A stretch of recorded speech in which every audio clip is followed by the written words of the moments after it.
wajib semua yang maksudnya dananya. Kalau Wajib ngaji, mana Oh. antara sholat dengan ngaji?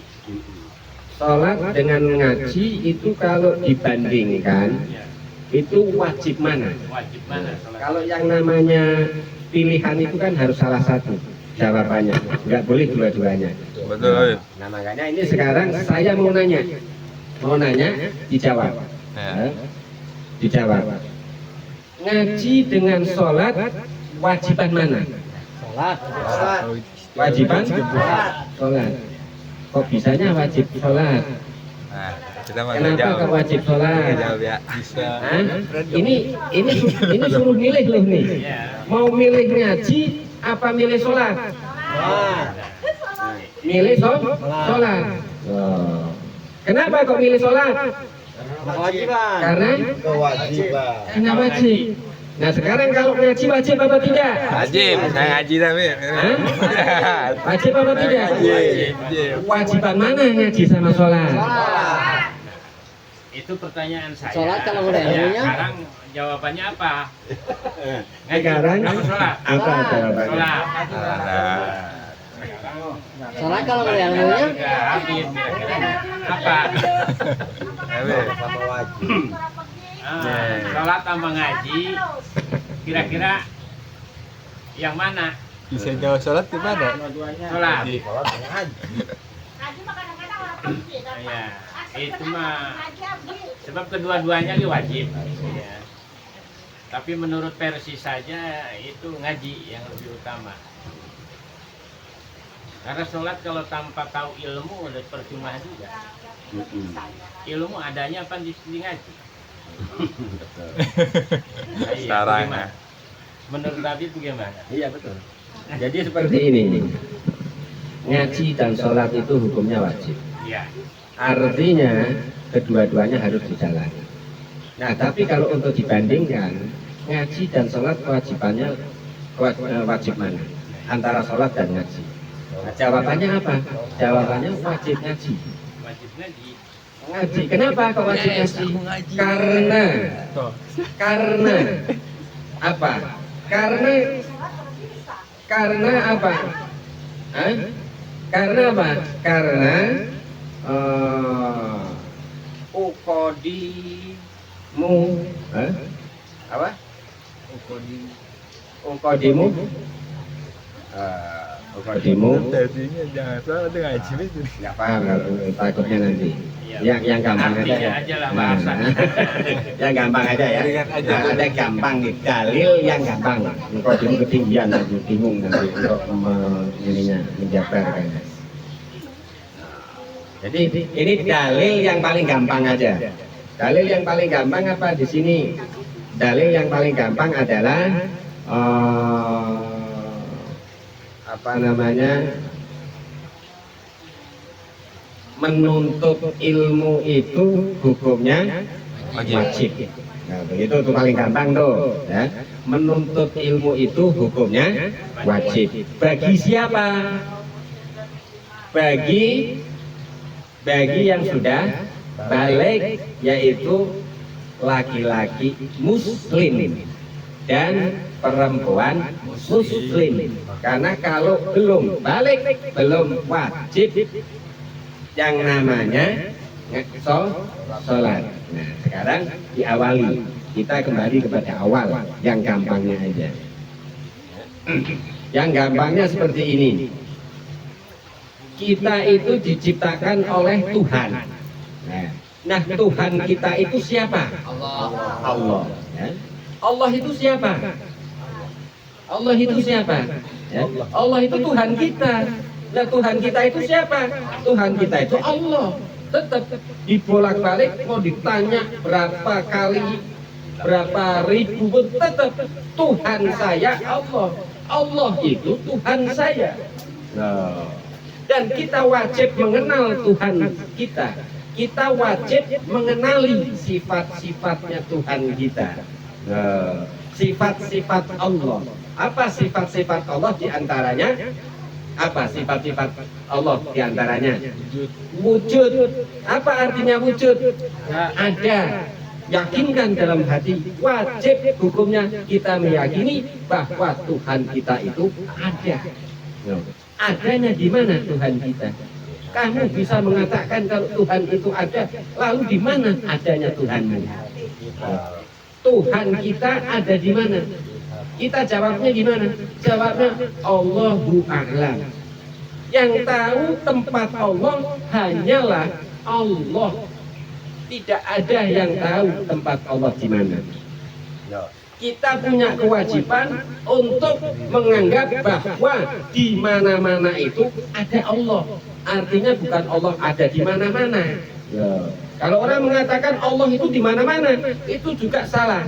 Tapi dia bisa benar mengatakan Allah ada di mana-mana kalau dia menekadkan di mana-mana ada Allah. Ada Allah. Di mana kita berada, di situ Allah melihat. Artinya Allah itu ada di setiap kita, ada di mana-mana. Kesatu ya tentang masalah wujudnya Allah, bahwa Allah itu ada, tetapi yang tahu Allah di mana hanyalah Allah. Kita nggak tahu wujudnya Allah di mana. Tapi kebanyakan itu, kenapa kalau berdoa itu mintanya ke Allah itu ke atas? Berarti subjeknya itu anggapannya Allah ada di atas. Apa alasannya? Tapi sesungguhnya berdoa itu menurut yang sebenarnya itu bukan ke atas aslinya. Betul. Kadang-kadang berdoa ke itu begini. Wih, Pak Haji. Allah ada di atas atau di mana? Dulu kio dulu. Buset deh mau. Dia ada kebagian, man. Mana? Berarti nggak ada di bawah, berarti yang ada di atas. Tapi aku orang-orang aja anak ngatung Nah, gitu. jadi begini keterangannya. Kenapa orang-orang soleh ya, Ini udah mulai tegang. para nabi ya, Pak. Kenapa kok berdoa itu ke atas? Gitu. Nah, kenapa kok berdoa itu di atas? Ya, di situ kita itu merasa rendah menghadap Tuhan kita. Gitu. Bahwa Tuhan kita itu ada di atas kita. Bukan artinya Allah ada di atas. Bukan artinya terus Allah di atas, tidak. Mengagungkan. Ya. Jadi di situ itu maksudnya kita merendahkan diri, kita sedang memohon kepada Tuhan kita, ya, kepada Sang Mulia, seperti kayak orang menghadap raja. Nggak mungkin kan raja duduknya di bawah, hambanya di kursi, yang duduk di kursi rajanya, hambanya di bawah. Ya. Nah itu maka di situ yang lebih afdol berdoa itu bagaimana? Jadi kita memuliakan Allah Subhanahu wa taala, diangkat tangan kita memuliakan, artinya Allah lebih tinggi dari kita. Kita di bawah Allah lalu menundukkan di depan Allah. Bukan kita seperti ini. Nah, yang asli. Yang asli begitu. Yang asli kalau berdoa itu namanya apa? Adab. Adab kita berdoa itu seperti ini. Ini adab berdoa, bukan begini. Nah, ya. Kalau seperti ini kurang ajar ini. Seperti Ayo sudah minta hujan. Banyak Bib. Banyak orang begitu. Gua Bang, Wah. Wah. Doa yang asli, doa adab. Makanya di sini itu perlu kita apa namanya mengenal tentang adab-adab. Ya, adab berdoa, adab sholat, adabnya ngaji, itu harus ada itu adab. Itu semua adanya di Pengajian. di majelis ilmu. Jadi mana yang wajib, yang lebih wajib gitu. Nah, Antara gitu. ini enggak. Kedua-duanya sebab wajib. Nah, jadi Kalau suruh pilih, yang pertama kita harus mengenal Tuhan kita. Ya, ini sedikit saja keterangan. Ya, keterangan seperti ini. Kalau di ya itu khusus, harus ngajinya khusus, ngaji tauhid namanya. Itu khusus pembahasannya ya. Ini cuman ini aja ya, sekilas saja karena untuk mengejar tadi kata Abah Haji tentang masalah wajiban mana. Tapi harus melalui dari sini dulu, dari tauhid dulu. Ya, kita menjelaskan harus melalui tauhid agar paham. Ya. Jadi yang pertama kita harus mengenal Tuhan kita dulu. Siapa sih pencipta kita itu, pencipta dunia ini, alam semesta itu siapa? Oh Allah. Nah, Nah, buktinya Allah itu ada apa tidak ada? Buktinya Allah ada itu ada. Kita ada alam semesta. Siapa coba kita tanyakan seluruh dunia? Nah, siapa yang menciptakan pohon? Enggak usah pohon lah, satu daun saja. Siapa yang bisa bikin satu daun? Sedunia ini ditanya nggak ada yang bisa. Berarti jelas Allah yang bikin daun. Karena nggak ada yang bikin. Nah, itu suatu contoh. Ya, bahwa Allah itu ada. Kita harus mengenal tentang Tuhan kita. Yang kedua apa? Yang kedua kita harus mentaati kepada Tuhan kita. Nah, Tuhan kita itu memerintahkan kita untuk nyembah kepada Tuhan kita. Nah, cara nyembahnya kepada Tuhan kita itu bagaimana? Sudah dikasih pelajaran oleh Nabi Muhammad SAW, yang dimana cara menyembah Allah itu diambil oleh Rasulullah dari pertemuan Rasulullah kepada Allah, yaitu di bulan Rajab terjadinya Isra Mi'raj. Rasulullah pulang membawa tata cara penyembahan kita terhadap Allah, yaitu sholat lima waktu. Jadilah sholat 5 waktu itu wajib. Di dalam sholat 5 waktu itu ada tata cara sholat yang benar. Nah, sholat yang benar itu adanya di dalam ilmu. Namanya ilmu apa? Ilmu fikih. Nah, kalau tentang masalah mengenal Tuhan adanya di ilmu tauhid. Kalau tentang masalah sholat adanya di ilmu fikih. Nah, kita harus mengenal sholat yang benar. Syarat sahnya sholat, rukun-rukunnya sholat, pembatalan sholat. Itu kalau kita tidak duduk di majelis ilmu, tidak mengaji, nggak mungkin kita akan tahu sholat yang benar. Nah, kalau kita belum mengenal Tuhan, maka kita tidak wajib untuk menyembah Tuhan. Seperti apa? Bukan Islam. Orang Kristen kenal nggak tentang Allah? Nggak kenal kepada Allah. Dia kenalnya kepada Nabi Isa. Dia kenalnya kepada Yesus. Kepada Allah nggak kenal. Wajib nggak sholat? Nggak wajib. Nggak wajib sholat. Karena apa? Karena nggak kenal Allah. Tidak mempunyai kewajiban untuk menyembah Allah. Nah, kalau kita kenal nggak kepada Allah? Kita kenal kan sedikitnya kenal kepada Allah, yaitu wujud Allah itu ada. Di mana buktinya kita kenal kepada Allah? Yakin kita kepada Allah Subhanahu wa taala. Walaupun belum luas mengenal tentang masalah sifat Allah, setidaknya yakin kepada Allah. Nah, disitulah kita wajib menyembah kepada Allah dengan cara sholat 5 waktu. Nah, sholat 5 waktu itulah harus pakai ilmunya sholat. Kalau sholatnya tanpa ilmu sholat, maka sholatnya tidak sah. Wajib kita mengatakan sah dan tidak sahnya, karena memang itu ada pelajarannya. Tapi tidak boleh kita menghukumi bahwa sholatnya si fulan itu diterima dan tidak diterima. Masalah diterima dan tidak diterima itu hanya Allah yang tahu.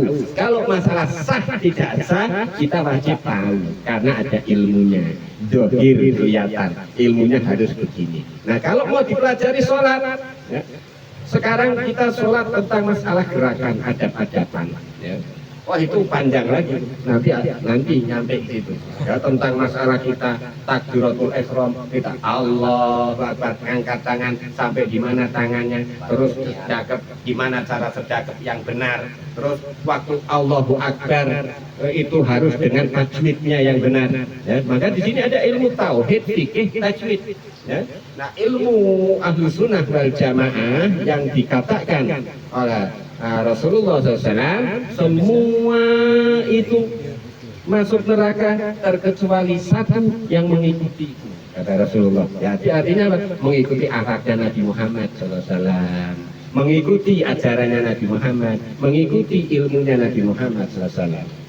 Walaupun Islam, walaupun alim, tapi kalau tidak sesuai dengan ajaran Rasulullah SAW, maka dia neraka, kata Nabi SAW. kecuali satu, yaitu orang yang memang mengikuti dengan ajaran Nabi Muhammad SAW. Ya. Jadi seperti kita ya, sholat, bukan sholat, seperti kita katakan syarat ya, syarat daripada ahlu sunnah wal jamaah. Ahlu sunnah wal jamaah itu apa? Lama lagi ini kalau dijelaskan ahlu sunnah wal jamaah itu apa. Nah, intinya seperti ini aja. Intinya Islam yang benar itu Islam yang mengikuti Rasulullah SAW. Yang dikatakan apa? Ahlu sunnah wal jamaah. Jadi artinya mengikuti ajaran. Sunnah ini bukan terus sunnah Rasulullah, qobliyah, ba'diyah, bukan itu yang dimaksud sunnah di sini. Yang dimaksud sunnah ini ajaran. Jadi mengikuti ajarannya Rasulullah SAW. Nah, ahlu itu apa? Ahlu ya orang-orang yang mentaati, orang-orang yang beristiqomah dengan ajarannya Nabi Muhammad SAW. Berjamaah itu apa? Berjamaah itu ya serentak mereka semua bersama-sama harus mengikuti Rasulullah untuk jamaah namanya. Ya, berjamaah itu untuk semuanya, tidak pilih-pilih lagi, tidak ditentukan dengan salah satu. Oh kalau ini mah nggak apa-apa. Oh ini nggak apa-apa, ini masalah nggak ada. Ya, itu harus sama semua tentang masalah hukum. Ya, makanya kalau kita tidak tahu cara menyembah kepada Allah, kita tidak sah dalam menyembah kepada Allah. Tapi Allah alam, mau diterima dan tidak diterima itu urusan Allah. Walaupun salah, Allah mau menerima, siapa yang berani nentang? Nggak ada yang berani nentang. Walaupun sholatnya nggak benar, sekalipun nggak sholat masa hidupnya, tapi Allah mau masukkan, Allah ridho, Allah mau masukkan ke dalam surga, siapa yang menentang? Nah itu urusan Allah, kita nggak bisa untuk menghukumi hal itu. Orang ini neraka, orang ini surga, tidak bisa. Tapi kita bisa wajib mengatakan bahwa ini salah sholatnya. Maka di situ kita wajib menuntut ilmu. Maka wajiban mana sholat dengan ngaji? Wajiban mana? Wajiban ngaji. Karena sebelum kita sholat, ya kita harus belajar dulu ilmunya sholat. Nah kalau kita tidak tahu ilmunya sholat, lalu sholat, ya nggak sah sholatnya. Karena tata caranya kita nggak tahu. Nah kalau cuma ikut-ikutan doang, ngaji nggak mau, tapi tidak tahu tentang masalah sholat bagaimana. Nah, tidak sah sholat seseorang yang tidak mengenal daripada rukun-rukunnya sholat. Harus mengenal rukun-rukunnya sholat. Maka wajiban mana sholat dengan ngaji, yaitu wajiban ngaji. Kalau kita sudah ngaji, pasti kita akan tahu ilmunya sholat. Artinya kita harus ngaji dan sholat. Ngaji itu kita mencari ilmu, setelah ilmu kita dapati wajib kita amalkan. Nggak manfaat ilmunya kalau ilmu tidak dimanfaat, tidak diamalkan. Kita ngaji tapi tidak sholat, itu dosanya double, 2 kali lipat. Mendingan bodoh sekalian daripada pinter, tahu ilmu, tahu tapi tidak menjalankan. Masih mendingan orang yang awam daripada, makanya orang yang alim itu berat. Orang alim itu berat karena apa? Karena dia tahu, jadi harus dia mengamalkan. Bahkan dia orang alim lalu dia melihat kesalahan di orang, itu nanti dituntut oleh Allah di akhirat. Nah, bukan terus orang soalim, orang yang ngasih tahu bukan soalim. Karena dia takut nanti dituntut sama Allah Ta'ala. Bahkan orang ini bisa menuntut nanti. Menuntut, nah, di akhirat nanti nuntut.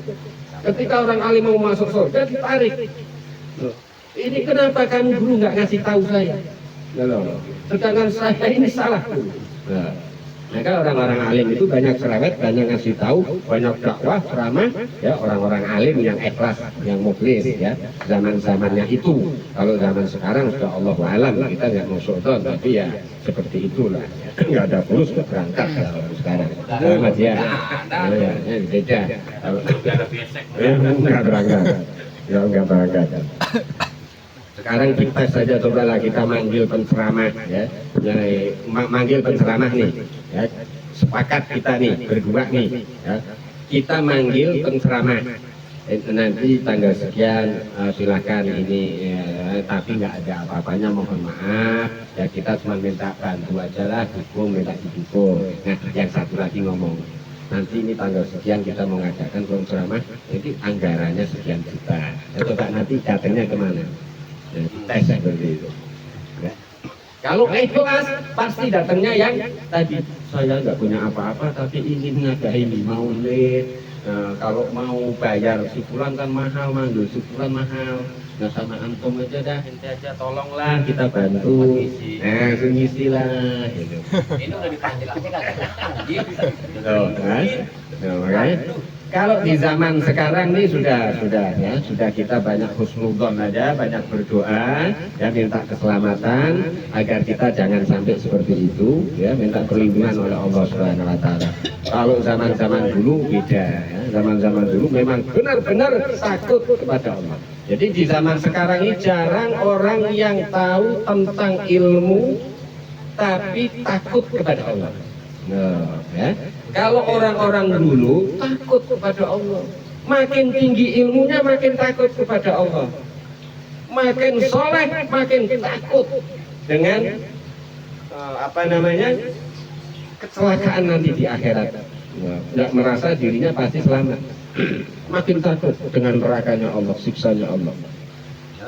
Tapi artinya ibadahnya bukan karena takut dimasukkan surga, meninggalkan ibadahnya bukan karena ingin masuk surga. Ibadahnya karena Allah, cinta kepada Allah, dia sudah merasa asik ibadah kepada Allah Ta'ala. Dan meninggalkan dosa karena bukan takut masuk neraka. Orang-orang soleh seperti itu. Ya, paham kita ya. Jadi artinya ngaji dengan sholat itu lebih utama ngaji dulu ya. Karena apa? Karena kita akan praktek sholat itu harus dengan ilmunya. Tapi di sini bukannya terus kita kan belum tahu rukun-rukun sholat dan begini-begini, sholatnya ntar ngaji aja dulu, tidak seperti itu. Maksudnya bareng. Ini harus paket, yang ngaji ya sholat karena semuanya wajib. Ini cuma bahasa aja ya, untuk penilaian aja. Penilaian yang paling wajib itu apa antara sholat dan ngaji? Penilaian yang paling tinggi adalah ngaji dulu. Karena sholat tanpa ilmu nggak sah. Ya, paham ya? Paham lah ya Allah. Alam ya. Lanjut ke bab yang lain. Lanjut. Selesai. Sudah pikiran saya terbuka.